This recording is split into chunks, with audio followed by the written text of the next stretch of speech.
اچھا یہ جو کرونا وائرس سے ہمارے پاکستان میں بہت زیادہ لوگ متاثر نہیں ہو رہے ہیں نا, بعض ڈاکٹر اس کی ایک ریزن یہ بھی بیان کرتے ہیں کہ ہمارے ہاں ملیریا کے جو پیشنٹ ہیں نا وہ بہت ہیں. ایک ڈاکٹر نے مجھے بتایا کہ بہت سے لوگ ہمارے ملک میں ایسے ہیں جن کو ان کا خیال ہے کہ ہمیں ملیریا نہیں ہوا, لیکن ان کو بھی ہوا ہوگا, کیونکہ مچھروں نے یہاں ہول سیل کے حساب سے ہمیں کاٹا ہے کہ نہیں.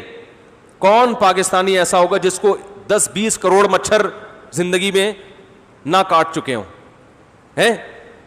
تو انہوں نے بتایا کہ ہوتا یہ ہے کہ ملیریا کے جرمز داخل ہوئے تو باڈی نے اس کے خلاف فائٹ کیا اور اس پہ قابو پا لیا, تو انسان کو پتہ ہی نہیں ہوتا کہ مجھے ملیریا ہوا ہے. تو بہت سے ایسے لوگ ہیں.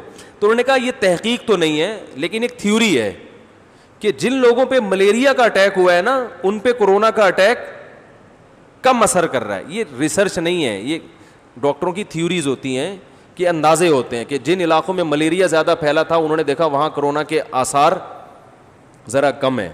تو ایک وجہ یہ ہے, یہ ہو سکتی ہے کہ جو ہماری جن اینٹی باڈیز نے ملیریا کی باڈیز سے فائٹ کی ہے نا تو وہ اس سے لڑنا بھی یہ اسی سے کچھ آپس خاندان ایک ہی ہوگا, سلام دعا ہوگی ان دونوں وائرس کی آپس میں.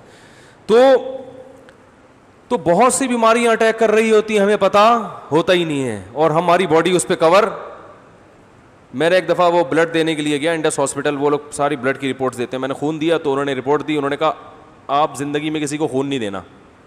میں نے کہا کیوں بھائی؟ انہوں نے کہا آپ پہ تو ہیپاٹائٹس کا بڑا خاندانی قسم کا اٹیک ہوا ہے, ٹھیک ہے نا. تو میں نے کہا ہمیں تو کبھی نہیں ہوا. انہوں نے کہا اللہ نے آپ پہ فضل کیا, آپ کی اینٹی باڈیز نے اس اٹیک پہ اللہ کے حکم سے قابو پا لیا. انہوں نے کہا اب انشاءاللہ اللہ کی رحمت سے امید ہے آپ کو ہیپاٹائٹس کبھی بھی نہیں ہوگا. اللہ کی رحمت تو اللہ ہی کے ہاتھ میں ہے. انہوں نے کہا آپ کو انشاءاللہ کبھی بھی نہیں ہوگا کیونکہ آپ کی باڈی نے اس کے خلاف کیا کر لی ہے. ہمیں دیکھو پتہ بھی نہیں چلا, ہم تو ایسے ہی گھوم رہے ہیں, انڈے پراٹھے اسی طرح سے کھا رہے ہیں. لیکن انہوں نے کہا ہوا ہے اور وہ باڈی نے کیا کر لیا, کور. لیکن انہوں نے کہا کسی کو آپ نے بلڈ دیا تو اس کا کوئی گارنٹی بولو بھائی نہیں ہے. اب کسی کو آپ نے بلڈ دیا نا, اس کی باڈی میں ایک قطرہ بھی آپ کے خون کا چلا گیا تو انہوں نے کہا اس کا کوئی بھروسہ نہیں ہے کہ اس کی باڈی فائٹ کر پائے یا نہیں. تو اس کے انا للہ ہونے کے 50% چانس ہیں.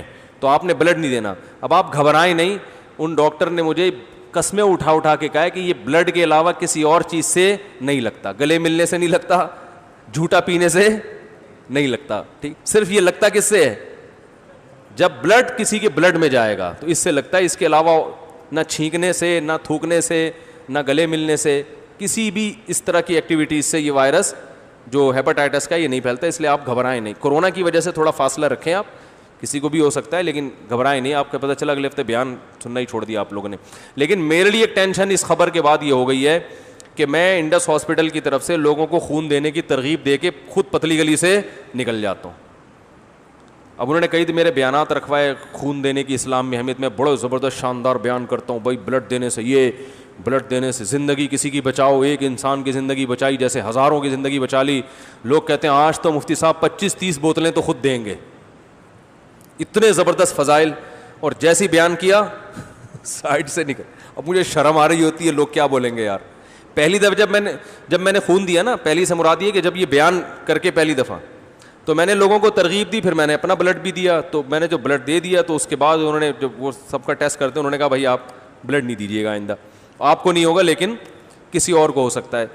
تو اس لیے میں اگر خون دینے کی ترغیبات دوں اور پھر خون نہ دوں تو یہ نہ سمجھیں کہ یہ کنجوسی کر رہا ہے, یہ آپ کے خیر خواہ. وہ پتہ نہیں کتنے لوگوں کو تو ہم بلڈ پہلے دے چکے ہیں. ہو سکتا ہے ڈاکٹروں نے ان کی تحقیق کی ہو, یہ بھی ہو سکتا ہے کہ جیسے PIA کی تحقیق نہیں تھی تو ایسے اس بلڈ کی بھی نہ ہو. تو یہ تو ڈاکٹروں کا قصور ہے.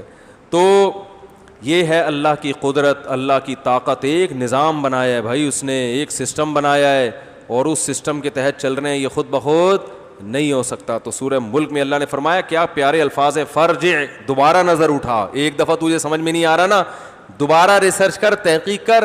ینقلب الیک البصر خاسئا, تیری نگاہ ذلیل ہو کر نہ لوٹے تو مجھے بتانا.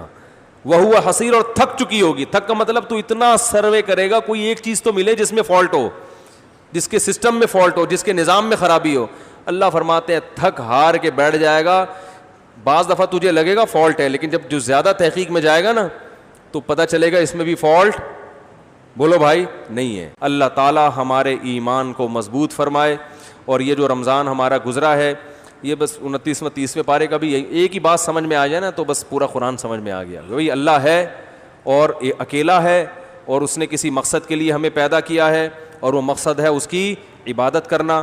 اور اس کی عبادت جو کرے گا یعنی اس کی اطاعت جو کرے گا, جو اطاعت کرے گا وہ جنت میں جائے گا, اور جو اس کی نافرمانی کرے گا اس کی سزا اللہ نے جہنم کی آگ رکھی ہے.